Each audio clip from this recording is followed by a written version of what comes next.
어렸을 때에는 예배를 드리러 간다 이렇게 하지 않고 예배를 보러 가자 이렇게 말했습니다. 여자신 분들은 이제 아실 거예요, 그죠? 제 또래들은 보면 예배를 보러 가자 그렇게 했습니다. 근데 가만히 생각해 보니까 예배는 드리러 가는 거지 보는 게 아니잖아요. 그러니까 어느 날 이제 예배를 드리러 가자, 이제 보러 가자 하지 말고 드리러 가자 이렇게 얘기를 했습니다. 우리가 하나님 앞에 오늘 예배 보러 오신 게 아니라 예배를 드리러 그렇게 왔습니다. 내 마음을 드리는 겁니다. 또 하나님 앞에 또 물질도 드리고 또 내 정성도 드리고 모든 것을 하나님 앞에 드리면서 그렇게 보내는 날이 바로 오늘 주일입니다. 그러니까 우리는 그렇게 예배를 드려야 돼요. 그리고 우리가 또 이 세상에 살아갈 때는 하나님을 내 마음에 모시고 그렇게 살아가야 될 줄 믿습니다.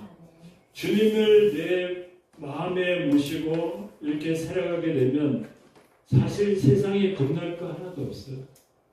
물질이 없어도 그렇게 좀 불편한 것 뿐이지 두려워하거나 근심하거나 걱정하거나 그렇게 할 일이 없습니다. 왜냐하면 주님이 내 안에 계시기 때문에 온 우주 만물을 창조하신 그 하나님, 그 하나님의 모든 것을 다 갖고 계시는데 우리가 뭘 두려워하겠습니까?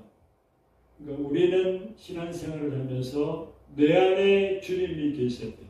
제가 자꾸 원하는 거지만 내가 삶의 속에서 하나님의 인도를 지금 내가 받고 있는가 안 받고 있는가, 이것도 우리가 늘 체크하면서 그렇게 살아야 됩니다. 만약에 하나님의 인도하심이 느껴지지 않는다면 그냥 사는 것이 나 혼자 가는 그냥 그런 생활이라면 그러면 우리 예수 믿으면서 제대로 믿는가요? 왜냐하면 성령님께서 내 안에 오셔서 살아주시고 내가 그 성령님을 통하여서 이 삶을 그렇게 살아야 됩니다. 하나님께서 목동으로 있다가 왕으로 세우신 다윗도 보게 되면 여호와 하나님으로 만족했습니다. 그 어린 나이에도 하나님 앞에 수금을 불면서 피를 불면서 수금을 타면서 피를 불면서 그렇게 여러 가지 자기가 가지고 있는 그 재능을 통하여서 하나님을 찬양했는데 시편 23편 1절 말씀 같이 읽겠습니다. 여호와는 나의 목자시니 내가 부족함이 없으리로다.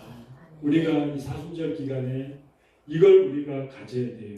그래서 여호와는 나의 목자다. 목자의 관계는 수직 관계가 아니거든요.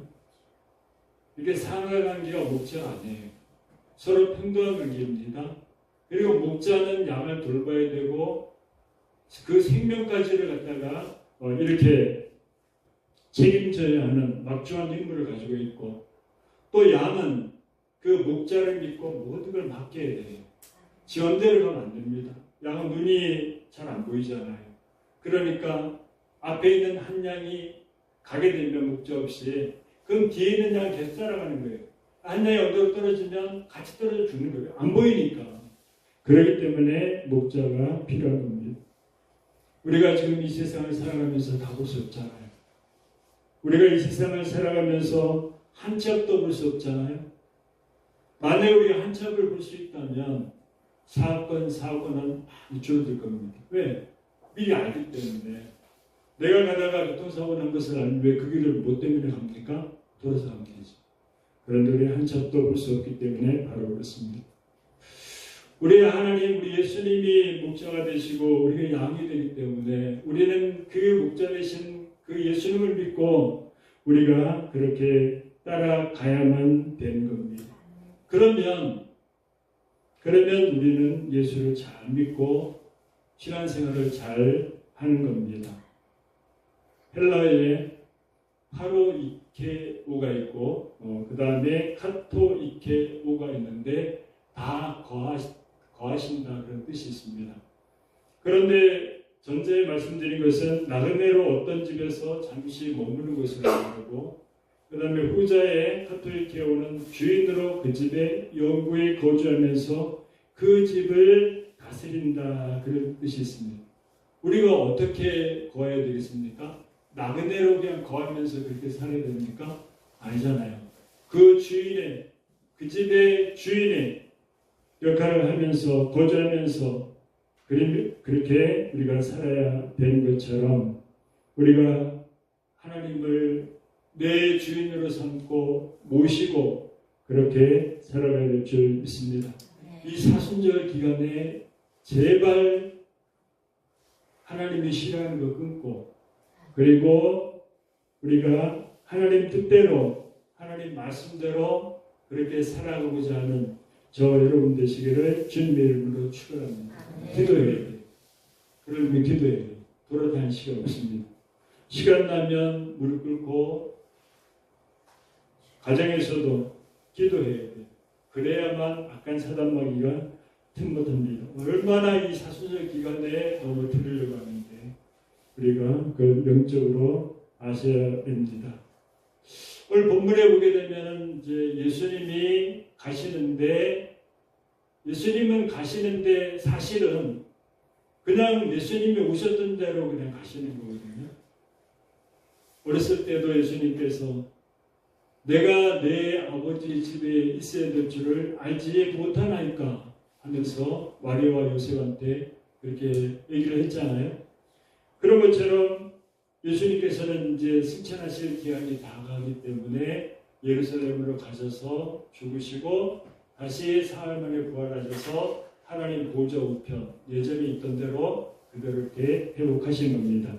51절에 보게 되면 예수께서 승천하실 기한이 차감해 예루살렘을 향하여 올라가기로 굳게 결심하시고 그렇게 말씀하셨습니다.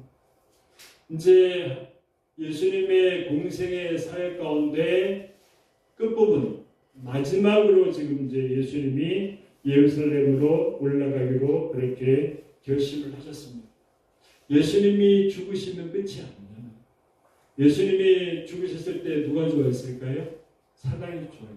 왜냐하면 사단이 이제는 이겼다 그렇게 생각했을 겁니다. 근데 예수님께서 부활하셨을 때 사단은 발발 떨었을 거예요.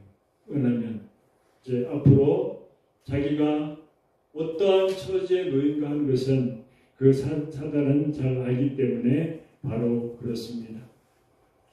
예수님께서는 이제 승천하실 기약이 다 된 거, 자기의 때가 다 된 줄 아시고 이제 예루살렘을 지나가시게 되는데 그때 예수님께서 사마리아 지역에 들어갑니다.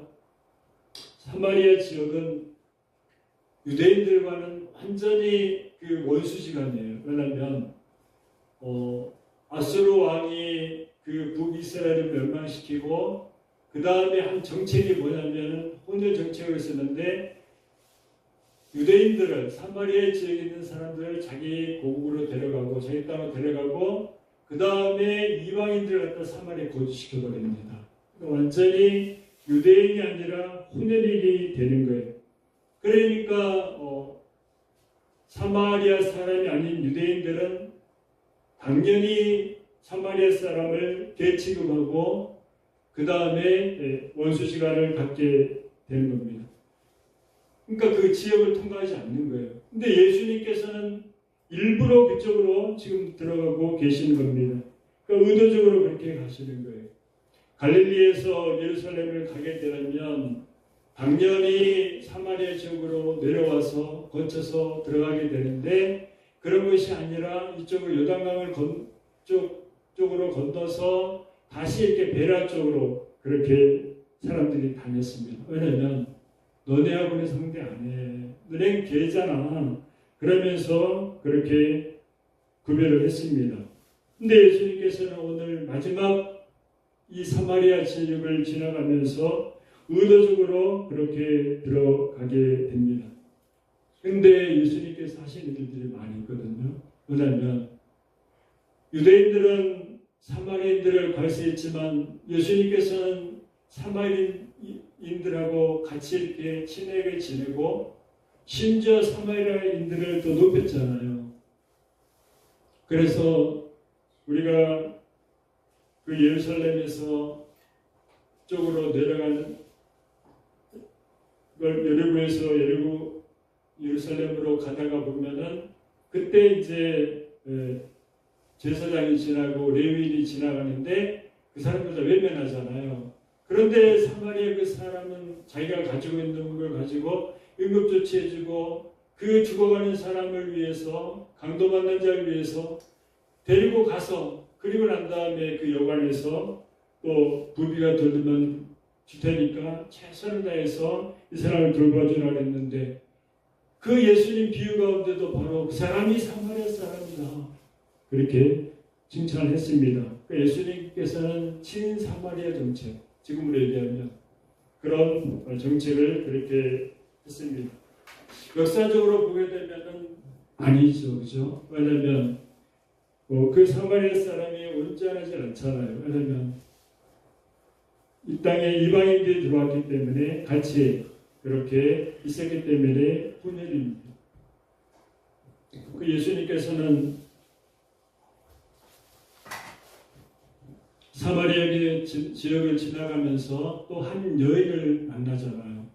그래서 예수님께서 그 여인을 만나고 그 사마리아 지역에 이틀을 더 이렇게 그렇게 거하면서 같이 복음을 전하게 됩니다. 요한복음 4장 9절 말씀 같이 보겠습니다. 사마리아 여자가 이르되 당신은 유대인으로서 어찌하여 사마리아 여자 나에게 물을 달라 하나이까 하니 이는 유대인이 사마리아인과 상종치 아니하느니라. 밑에는 가차 확대시키지 않는데 깜빡깜빡해요.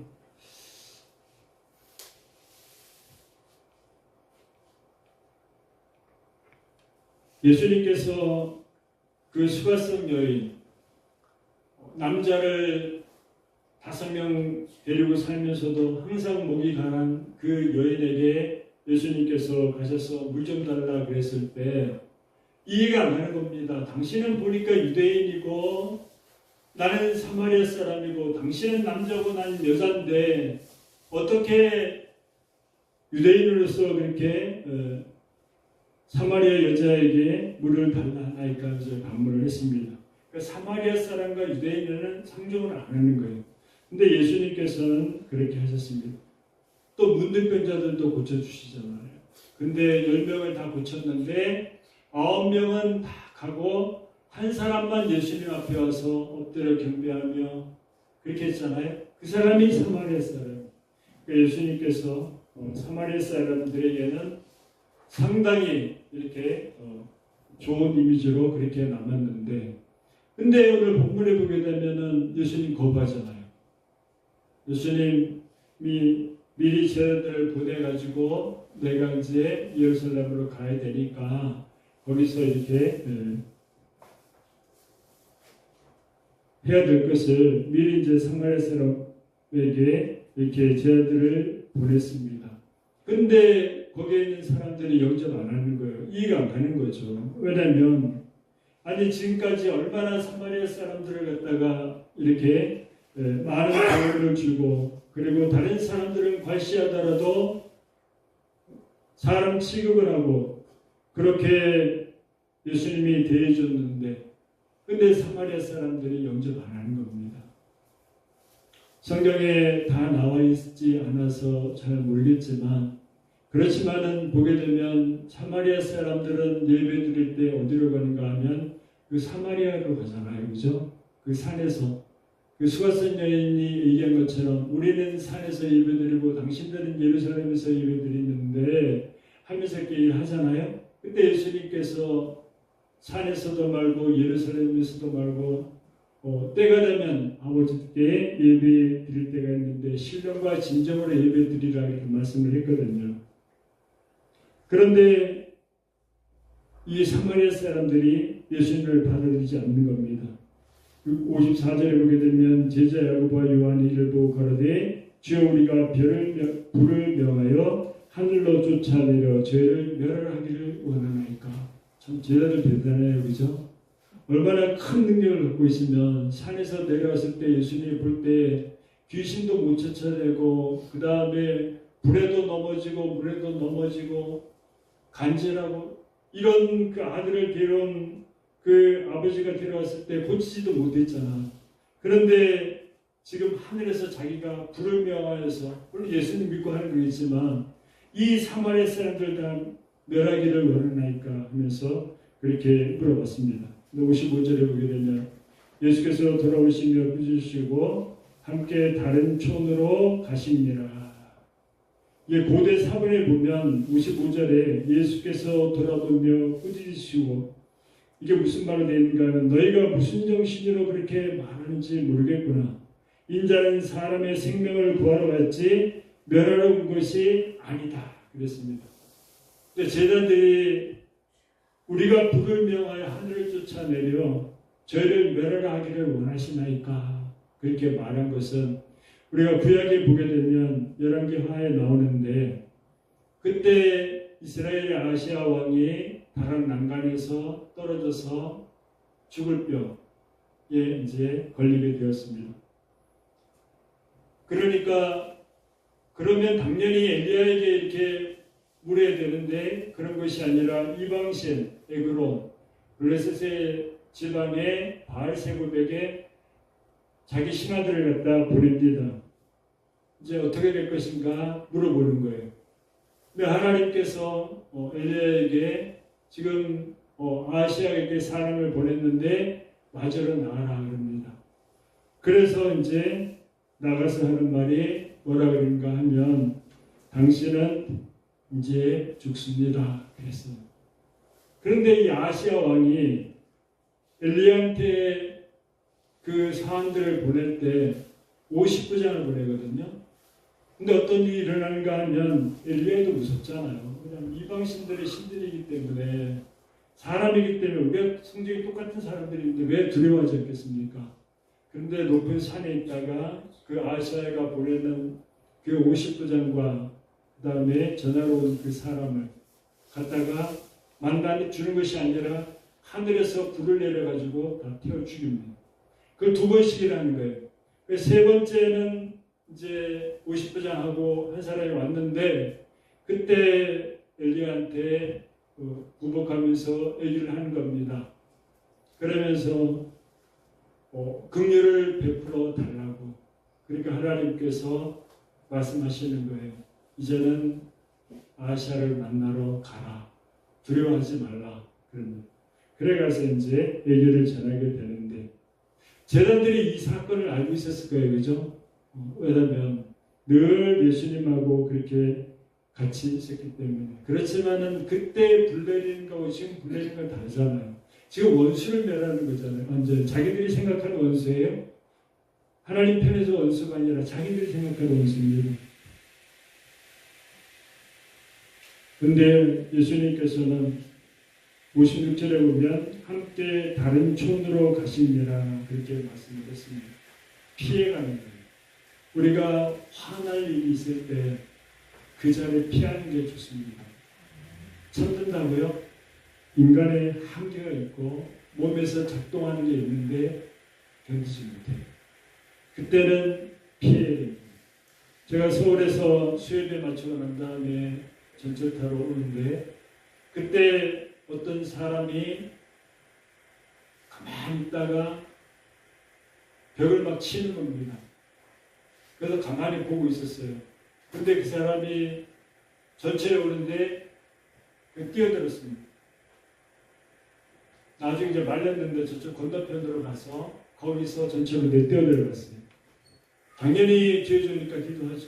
죄 좀 안 내려도 하나님 앞에 기도 안 했습니까? 성도라도 그 사람 그대로 멀쩡하게 나왔어요. 그러면 뛰어들었는데 무서울 거 아니에요. 죽을까 봐. 거기 쳐들으면 죽잖아요. 엎드린 겁니다. 그 사이가 차하고 그 바닥 사이가 넓기 때문에 그래서 살아났어요. 다음에 또 그 사람 죽을 생각할까? 못하죠. 경험을 해봤기 때문에. 제가 또 누굽니까? 가만히 안 있죠. 그래서 한참 있다가 전도로 나가면서 그 사람 전도하겠다 싶어 파출소로 갔습니다. 갔더니 죽지는 않았는데 그때 그 기록이 없어. 그걸 기록해 놔야 되는데 안 있더라고요. 그러니까 엉망이죠. 큰 사건인데 그걸 갖다가 기록이 안 돼 있는 겁니다. 야고보서 1장 19절에서 20절 말씀 같이 해보겠습니다. 내 사랑하는 형제들아 너희가 어린이와 사람마다 듣기는 속히 하고 말하기는 더디하며 성내기도 더디하라. 하나님의 성내는 것이 하나님의 의를 이루지 못함입니다. 우리가 여기에 다 몰려져요. 그렇죠? 부부싸움 할 때도 여기서 넘어지지 않습니까? 여기서 넘어지는 거예요. 그렇기 때문에 막 참지 못하면 막 집어 던지고 막 박살내고 막 그런 거잖아요. 왜냐하면 참지 못하니까 그때는 피해야 되는 겁니다. 그런데 아무리 의를 위해서 속는다 할지라도 하나님의 의를 못 이루는 거예요. 그렇기 때문에 속내는 것은 죄입니다. 그러니까 우리가 예수 믿으면서 이 사순절 기간에 마음을 절제하는 거 좋아, 그죠? 그렇지만은 내 속에 성령님이 오셔서 나를 갖다가 붙들어 주시고 나를 인도해 주시고 내 삶을 주관해 주셔야 가능한 거지 인간의 힘으로는 안 되는 거예요. 왜냐하면 그 현실이 나한테 너무 크기 때문에 그렇기 때문에 견딜 수가 없는 겁니다. 그렇게 40년 동안이나 광야에서 훈련을 받고 왕자로 있던 모세가 그러면 다 깨져버리고 완전히 모든 게 하나님의 마음대로 쓸 수 있는 그런 사람이 되어야 될 거 아니에요. 그런데 모세도 보게 되면 그렇게 하지 않았어요. 모세도 하나님께서 반성해서 명하여서 물을 내라 했거든요. 왜냐하면 그렇게 내는 것이 하나님의 뜻이었습니다. 근데 모세가 어떻게 했습니까? 이 패역한 자들아 우리가 너에게 물을 내라 하면서 예전하는 대로 지팡이로 반성을 쳤습니다. 그때 물은 나왔어요. 그렇지만 하나님께서는 너는 그것 때문에 아론도 그것 때문에 총회를 드리지 못하고 너희는 가나안 땅에 못 가는 거예요. 얼마나 우리의 성내는 것이 하나님의 의를 이루지 못하는 것 같은 걸 아셔야 됩니다. 이혼율이 높다고 이혼되는 게 당연하니까 이혼이 되는 것들이 많이 있습니까? 아니에요. 이혼되지 않아도 되는 상황인데 이혼되는 것들이 많이 있어요. 왜? 참지 못하기 때문에 바로 그렇습니다. 우리 어머님 때들은 다 그걸 참고 살으셨죠. 그러니까 우리가 이렇게 있는 거죠. 만약에 지금 상황에서 그때 상황으로 돌아가서 그 현실에서 견디면 못 견디면 그러면은 우리가 있겠습니까? 아마 이혼할 사람 별로 없었을 거예요. 그때는 남자한테 맞고도 당연한 걸로 생각을 하고 웬만한 욕은 다 듣는 것으로 생각했고 그러면서도 자식 때문에 그렇게 살았습니다. 아무리 견디기 힘들 거라 할지라도 그래도 그것이 하나님의 의를 이루지 못한다면 우리는 그렇게 하면 안 되는 거예요. 모세가 얼마나 원통했겠습니까? 그 가나안 땅으로 인도해야 되는 거예요. 아론이 또 얼마나 원통했겠습니까? 눈앞에 보이는 가나안 땅을 보지 못하는데 마찬가지잖아요. 우리도 눈앞에 보이는 저 하늘나라가 있는데 우리의 성령인 것을 인하여서 그 하늘나라에 들어가지 못하는 건 아니지만 그렇지만 그것 때문에 우리가 신앙생활을 하면서 자꾸 이렇게 발목이 묶인다면 우리는 큰 손해를 보는 겁니다. 우리가 그 사실을 믿고 성내는 것이 하나님의 의를 이루지 못하는 것이니 우리가 성날 때에는 그 현장을 이렇게 피하는 게 좋습니다. 예수님께서 어떻게 하셨습니까? 다시 다른 마을로 가신 거예요. 사마리아 지역 외에 다른 곳으로 어딘지 모르지만은 그렇게 예수님께서 피해서 갔습니다. 예수님 피하는 것이 아니라 또 다른 일이 있지만 예수님 그 자리에 떠나신 거예요. 그러니까 우리도 화날 때는 떠나버려. 물 먹고 새 번 참고 새 모금 먹을 때 이렇게 하고 나면 또 참는다. 뭐 이긴다 그런 말도 있잖아요. 의사 선생님이 부부싸움을 하도 자주 하니까 약을 줘주는데 물약을 주겁니다. 그러면서 화날 때마다 이 약을 먹는데 한 모금씩 그것도 천천히 해서 3번을 먹으라 그랬어요. 근데 그게 약효가 있는 겁니다. 나중에 왔을 때 여기서 얘기하는 거예요. 그거는 무리였다고. 당신이 그 순간을 그렇게 참았기 때문에 그런 거라고 하면서 얘기했습니다. 그러니까 우리가 성내는 것들이 많이 있잖아요. 엄청 많이 있죠, 그죠? 지금 이 시대를 살아가면서 화나지 않는다 그러면 이상한 사람 아닙니까? 왜냐면 내가 생각하는 것보다 엄청나게 지금 막 세계는 다르게 돌아가는데 그러면서 지금 우리나라의 법도 지금 만들어지지만 앞으로 후손들을 위한 법이 될지 아니면은 후손들을 갖다 더 힘들게 만들 법이 될지 그거는 가봐야 알겠지만 그렇지만은 예전 거 다 무너진 거 아니에요 지금. 그런데 우리는 그런 가운데도 우리는 그냥 참아야 되는 겁니다. 그러면서 하나님 앞에 기도해야 되는 거예요. 내 생각과 다르다고 주님을 배척해버린 그 사마리아 사람들을 우리가 그 모습을 닮아가서도 안 되고 또 내 뜻에 맞지 않다고 하늘에 불을 내려서 사마리아 사람을 다 멸하려고 했던 그 제자의 모습도 합당치 않은 겁니다. 우리는 이 사순절 기간에 주님의 그 십자가를 바라보면서 주님만 그렇게 따라가야 될 줄 믿습니다. 우리 히브리서 12장 2절 한 절 이렇게 읽고 마치겠습니다. 믿음의 주여 또 온전케 하시는 이 예수를 바라보자. 저는 그 앞에 있는 즐거움을 위하여 십자가를 참으사 부끄러움을 개의치 아니하시더니 하나님 보좌 우편에 앉으셨는지라. 이 사순절 기간에 주님만 바라보시는 저 여러분 되시기를 주님